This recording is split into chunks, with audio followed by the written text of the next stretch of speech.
નમસ્કાર વિદ્યાર્થી મિત્રો, નિરંજન સ્કૂલની ડીએલએસ સિસ્ટમમાં આપનું હાર્દિક સ્વાગત છે.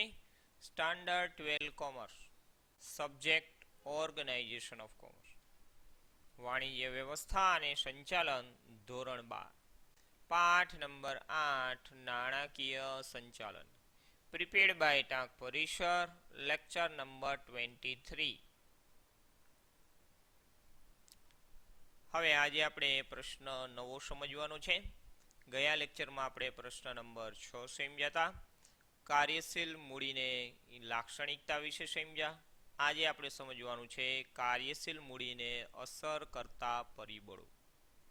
કારણ કે આપણે કાર્યશીલ મૂડીની જરૂર તો પડવાની જ છે દરેક બિઝનેસ, પણ અમુક એવા લક્ષણો છે, અમુક એવા પરિબળો છે કે એ પરિબળ કાર્યશીલ મૂડીને અસર કરે છે. તો એના વિશે આજે આપણે સમજવાનું છે.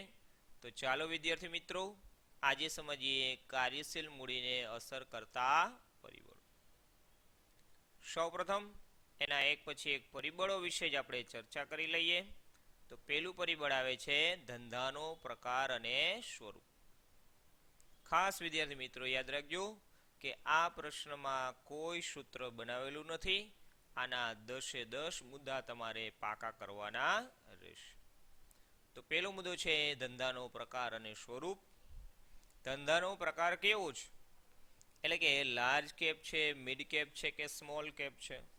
સ્વરૂપ કેવું છે, એટલે કે આપણે એમ કહી શકીએ વેપારી એકમ છે, સેવાકીય એકમ છે કે ઉદ્યોગ છે.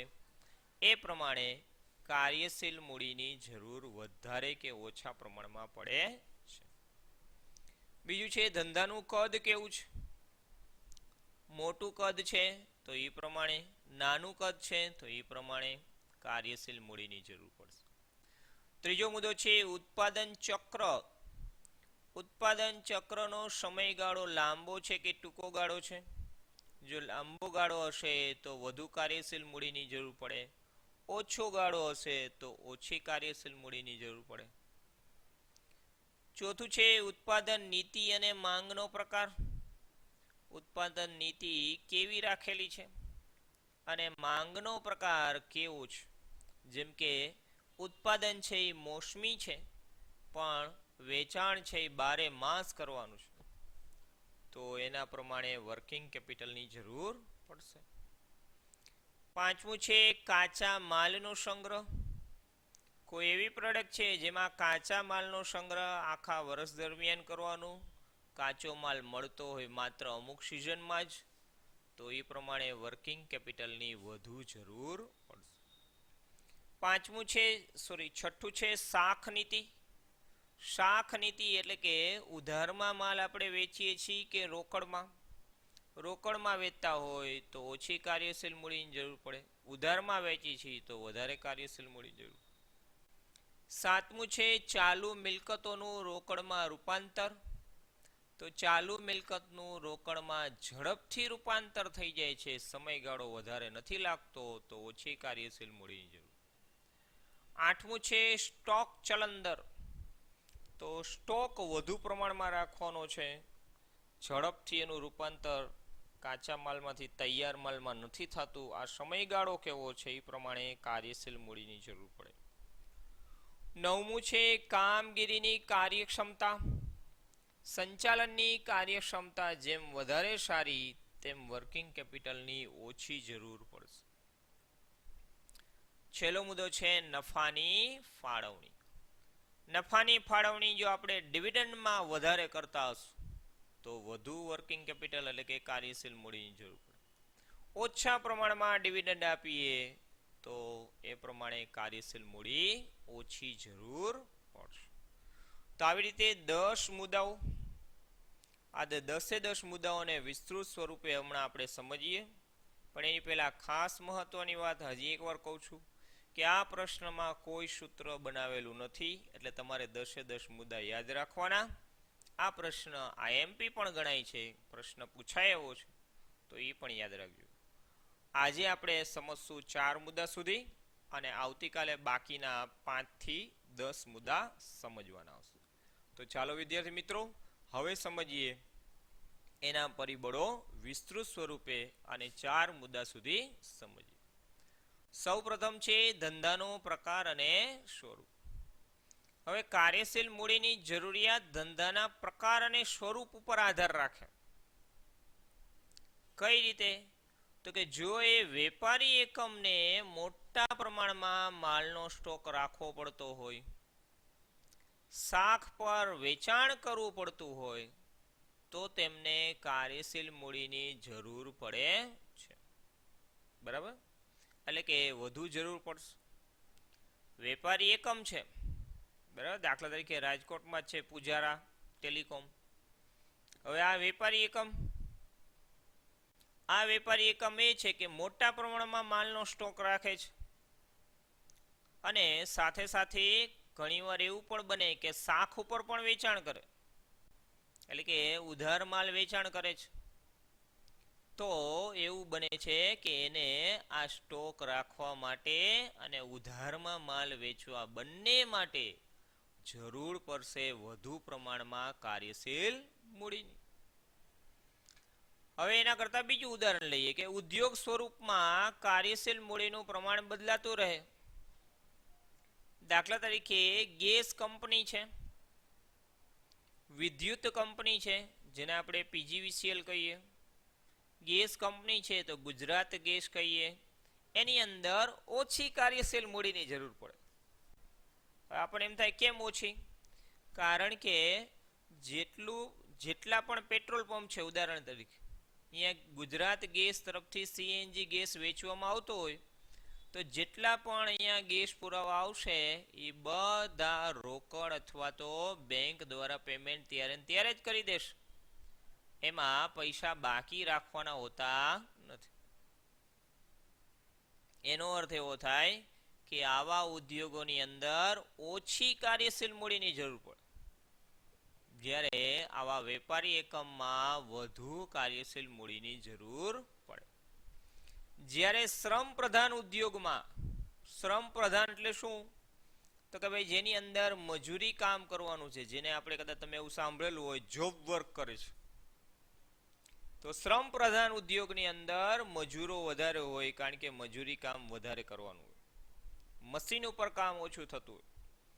આવા શ્રમ પ્રધાન ઉદ્યોગમાં કાર્યશીલ મૂડીની વધુ જરૂર પડે, કારણ કે દર મહિને વધારે મજૂર છે તો વધારે પગાર ચૂકવવો પડશે.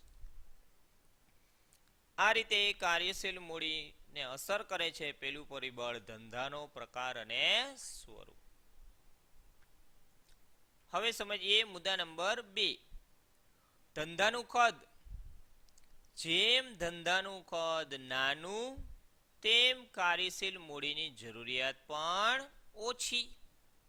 સ્વાભાવિક છે, કદ નાનું છે તો કાર્યશીલ મૂડીની જરૂરિયાત ઓછી છે. જેમ ધંધાનું કદ અને વ્યાપ વધારે, ધંધાનું કદ એ વધારે છે અને વ્યાપ ઇન્ટરનેશનલ લેવલે છે બિઝનેસ, તો એમાં કાર્યશીલ મૂડીની જરૂરિયાત પણ વધારે રહે છે. એક ઉદાહરણ દ્વારા સમજીએ કે માની લ્યો કોઈ કંપની છે, સ્મોલ બિઝનેસ ધરાવે છે, તો એમાં મજૂરો કેટલા હશે? તો કે 1 થી 99, 100 વ્યક્તિઓ નોકરી કરે છે. મીડિયમ સાઇઝ છે તો એમાં 100 થી 499, 500 મજૂરો કામ કરે. લાર્જ કેપ છે તો 500 થી વધારે મજૂરો છે. આનો અર્થ એવો થયો કે સ્મોલ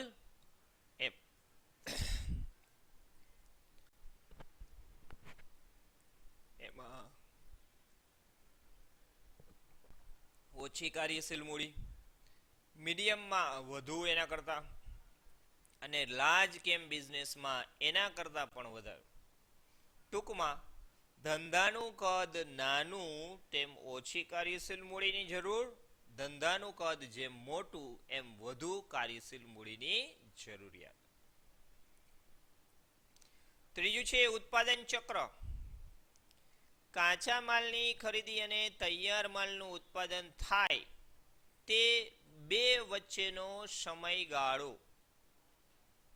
બરાબર સમજો કે કાચા માલની ખરીદી કરો અને તૈયાર માલનું ઉત્પાદન થાય, એ બંને વચ્ચેનો સમયગાળો કેવો છે એને જ કહેવામાં આવે ઉત્પાદન ચક્ર. મોસ્ટ આઈએમપી પ્રશ્ન 1 માર્કમાં પૂછાઈ શકે ઉત્પાદન ચક્ર કોને કહેવાય? તો એમાં આપણે લખવાનું કાચા માલની ખરીદી અને તૈયાર માલનું ઉત્પાદન થાય તે બે વચ્ચેનો સમયગાળો. હવે ઉત્પાદન ચક્રનો સમયગાળો લાંબો હોય તો કાચા માલ અને અર્ધ તૈયાર માલમાં કાર્યશીલ મૂડી વધુ રોકવી પડે. સ્વાભાવિક છે. ઉત્પાદન ચક્રનો સમયગાળો લાંબો છે તો કાચો માલ વધારે આપણે લેવો પડશે, વધારે કાર્યશીલ મૂડીની જરૂર પડે. અર્ધ તૈયાર માલમાં આપણી મૂડી રોકાયેલી રહેશે. ઉદાહરણ તરીકે સુતરાઉ કાપડ અને શણ ઉદ્યોગમાં ઉત્પાદન ચક્રનો સમયગાળો વધુ છે. બરાબર, ઉત્પાદન ચક્રનો સમયગાળો ક્યાં વધારે છે? તો કે ભાઈ સુતરાઉ કાપડમાં. અને સાથે સાથે શણ ઉદ્યોગ બંનેમાં એવું બનશે કે કાર્યશીલ મૂડીની જરૂર વધારે પડશે, કારણ કે અહીંયા ઉત્પાદન ચક્રનો સમયગાળો 8 થી 10 મહિનાથી વધારે પણ હોઈ શકે છે. હવે આના કરતા ઉલટું બેકરી અને ડેરી ઉદ્યોગમાં શું થાય? તો સ્વાભાવિક છે કે ઉત્પાદન પ્રક્રિયાનો સમયગાળો ટૂંકો છે. બેકરીની કોઈ પણ આઈટમ ફટાફટ વેચાઈ જશે, ખાદ્ય પ્રકારની પણ છે વેચાઈ જ જશે. ડેરી ઉદ્યોગની કોઈ પણ આઈટમ છે દરરોજે દરરોજ વેચાઈ જશે. બરાબર, તો એમાં આપણને નાણાં તરત જ પાછા મળી જશે. લાંબા ગાળા સુધી 6 મહિના સુધી રાહ જોવી પડે એવું જોવા મળશે નહીં. તો આ રીતે સમયગાળો ઓછો એમ ઓછી કાર્યશીલ મૂડીની જરૂર પડે, જેમ લાંબો સમયગાળો એમ વધુ કાર્યશીલ મૂડીની જરૂર પડે. ચોથો મુદ્દો છે ઉત્પાદન નીતિ અને માંગનો પ્રકાર. ઉત્પાદિત વસ્તુની માંગ મોસમી માંગ હોય અને ધંધાકીય એકમ આખા વર્ષ દરમિયાન સ્થિર ઉત્પાદન નીતિ રાખતું હોય તો કાર્યશીલ મૂડીની વધુ જરૂર રહે. બરાબર, ઉદાહરણ તરીકે આપણે રાજકોટમાં જો જોઈએ તો દર વર્ષે તિબેટિયન માર્કેટ, જે સ્વેટર માર્કેટ તરીકે પણ ઓળખવામાં આવે છે, પણ એ માત્ર આવે ક્યારે? તો કે ભાઈ નવેમ્બર ડિસેમ્બરમાં આવે અને ફેબ્રુઆરી સુધી હોય. 3 થી 4 મહિના જ એનું બજાર. હવે એને વેચવાનું 3 થી 4 મહિના જ, પણ એ લોકો ઉત્પાદન તો 12 માસ કરવું પડે. તો આનો અર્થ શું થયો કે ઉત્પાદિત વસ્તુની માંગ શું છે? મોસમી, 4 મહિનામાં જ વેચાણ કરવાનું. ધંધાકીય એકમ આખા વર્ષ દરમિયાન સ્થિર ઉત્પાદન નીતિ રાખે, આનું ઉત્પાદન આખા વર્ષ દરમિયાન કરતું રહેવાનું, તો કાર્યશીલ મૂડીની વધુ જરૂર પડે.